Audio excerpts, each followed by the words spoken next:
అస్మద్గురు శ్రీ శ్రీ శ్రీ కైవల్యానంద సరస్వతి స్వామివారి పాదపద్మము ప్రణామము చేస్తూ ఈ వార ఫలితాలు తెలియజేస్తాను.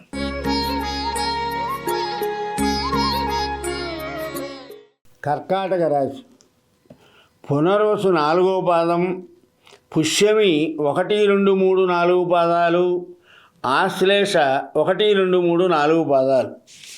ఈ రాశి వారికి బుద్ధి వైకల్యం, బంధు వైరం, అకాల భోజనం, దుర్మార్గుల కలయిక, విద్యాభంగం ఇవన్నీ ఏర్పడే సూచనలు ఎక్కువగా ఉన్నాయి. అనవసరమైన తగాదాలకి దూరంగా ఉండండి. 2 నెలల నుంచి ప్రతి పని కూడా అడ్డంకులు వస్తున్నాయి. ఈ 10 రోజులు పోయిన తర్వాత కొత్త పనులు ప్రారంభిస్తే చాలా బాగుంటుంది. ద్వితీయ కేతువు కారణంగా ఐశ్వర్యము, దేహ సౌఖ్యము, ద్రవ్య లాభం, కీర్తిప్రదం, సంతోషము లభిస్తాయి.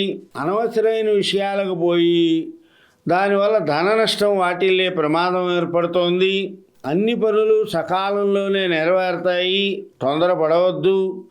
ధనలాభం చేకూరుతుంది. అనుకోకుండా అప్రయత్నంగా ప్రయాణాలు చేయవలసి వస్తుంది. దానివల్ల మనశ్శాంతి ఉండదు. ఖర్చు పెరుగుతుంది, ఆదాయం తగ్గుతుంది.